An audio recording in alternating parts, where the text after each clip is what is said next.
The more na ako nahihirapan, the more na marami nag-reject sa akin, lalo ako nagsikap pag-aral. Please help me welcome Mr. Ray De Vida. Let's get it on! Good morning! Ako po, 5 taon na po ako sa Vita Plus. Sa 5 taon ko po, bago ko po ito nakilala, ako po ay isang promodizer po dyan sa SM Mega Mall. At dyan din po ako na-promote, dyan din po ako tumagal. At sa kapos po ang kita, nangarap din po ako ng magandang buhay. So pinasok ko po yung larangan ng negosyo na wala naman po akong kaalam-alam o background.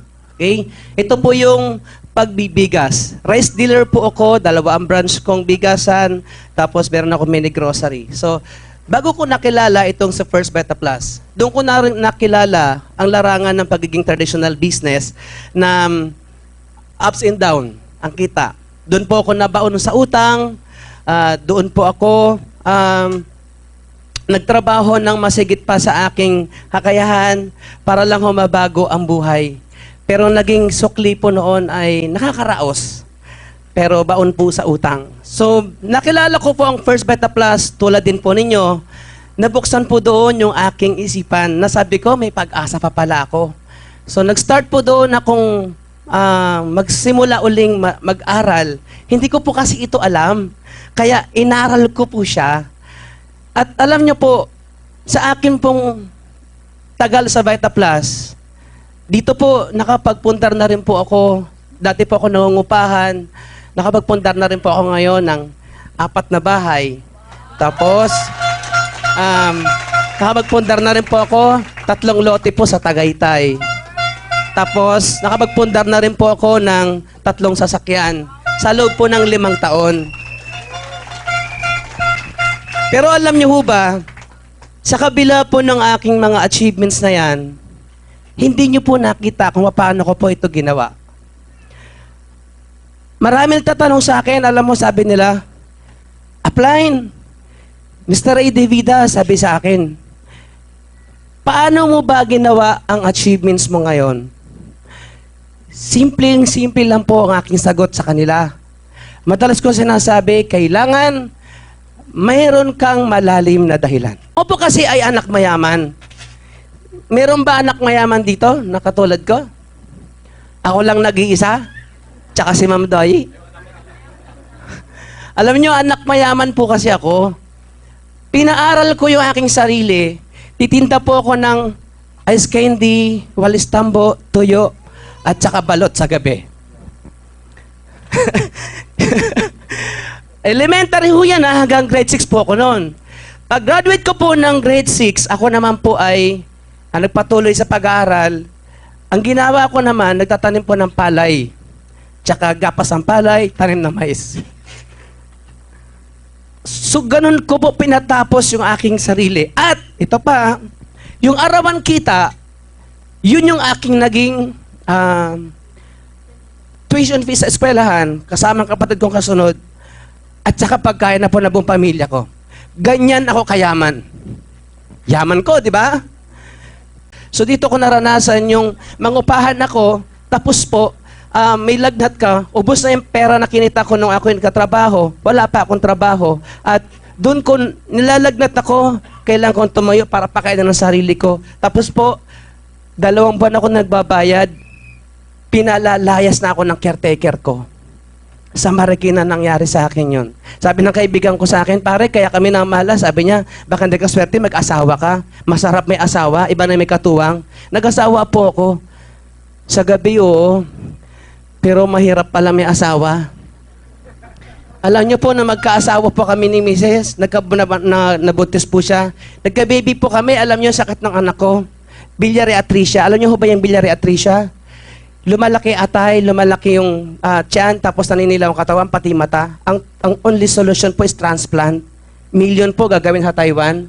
Naging tahanan po namin ng PGH. Sa PGH po yung higaan ng bata, nung buhay pa po siya, higa si Mrs. Pag nakatulong konti, ako naman. Kinabukasan, alam nyo, yung 10 pisong supot-supot na pagkain sa PGH, hati na kami ni Mrs. doon. Tapos, re-resetahan ka pa ng gamot, 3,000 isa. Isa pa lang. Naranasan ko kumatok sa may pintuan. Walang maawa. Pag-uwi ko ng Pasay, alam nyo,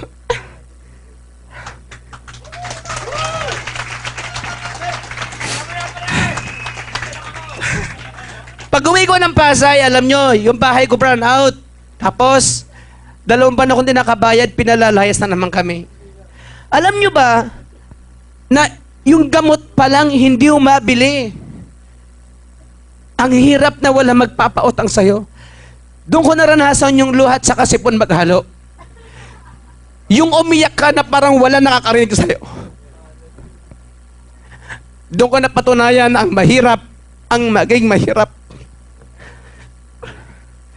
Naging motivation ko ngayon sa sarili na ako'y magkanak. Huwag nang danasin ng mga anak ko yung dinanas ko. Kami mag-asawa. Kaya na ako nag-Beta Plus, sila ang naging santigan ko rito. Alam nyo, nung ginagawa ko ang Beta Plus, marami akong pagsubok na naranasan. Walang taong maniniwala sa'yo. Nire-reject ka. Lahat ng klase na rejection abutin mo. Papahiyain ka. Simula sa aking mga kakilala, kaibigan, kapamilya, walang maniniwala sa'yo. Si Mrs. ko, takot din akong pagkatiwalaan ng tiwala niya. Bakit? Baong kami sa utang. Tapos, oras ko, bibigay ko sa Vita Plus. Mga anak ko, walang kakainin. Pag nakulong kami, paano? Pero hindi ko pwedeng paniwalaan ng Mrs. ko. Dahil buhay ng mga anak ko nakasalalay kapag nagkamali ako ng desisyon. Kaya ginawa ko, pinaglaban ko ito. Minsan, mahirap nga itong gintong ginagawa ko. Minsan, ayaw kong sabihin na totoo. Pero gusto kong marinig ninyo na hindi ho basta-basta nangyari sa akin ang tagumpay sa First Vita Plus. Salita lang ni Ma'am Toy ang pinanghahawakan ko. Nandyan siya para sa atin lahat. Nung panahon na yon, sabi ko sa inyo, umabot na po na ako nagutok. Inaral ko magtok. Dahil na ng kailangan. Punta ako ng probinsya, gagasos ako. Wala akong pain. Pagbalik ko Manila, wala akong dala. Papunta akong Tarlac, mahirap ang dealer ko, supportahan ko ng tok. At tulugan ko, kubo-kubo, dahil mahirap din po sila. Open area, ay ang dami namamatay sa Ramos, Tarlac, sa Nasalvage. Naging tulugan ko yun. Tok ako Tarlac, Ramos, papunta ako Gimba Novesi, ha? Tricycle. Wala po akong pain. Pero sumabot sa puntong ayaw ko na mag-Vita Plus. Gusto ko na sumuko sa sobrang hirap ng buhay. Sa Vita Plus, sabi ko, hindi pala madali. Pero sabi ko, anong buhay ang ipamamana ko sa mga anak ko kapag nagpatalo ako sa mga pagsubok na to? Alam mo, ginawa ko, the more na ako nahihirapan, the more na marami nag-reject sa akin, lalo ako nagsikap pag-aral. Lalo ako naging matibay. Dinivert ko yon yung aking hirap at pagod, sacrifice, doon po sa aking Vita Plus dreams. So lahat po yon nangyari po sa akin. Bago ko makuha ito, luha din po ang ipinatak ko bago ko siya makuha. Anong punto ko ngayon? Marami sa ating mga dealers nahihirapan.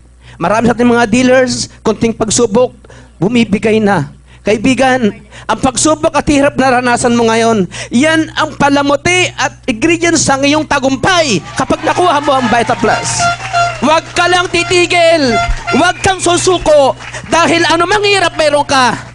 Nandito kami. Ako isa sa makatulong sa inyo. At sigurado ako na lahat ng hirap na yan, si Ma'am Doy na sa harapan natin, hindi po niya tayo iniiwan, lagi na sa harapan po siya para lang i-motivate tayo. Kaibigan, yun yung tibay na pangahawakan mo. Pag yan na nalampasan ng mga challenges na yan, sigurado ako, makukuha mo lahat ng pangarap na gusto mo sa buhay.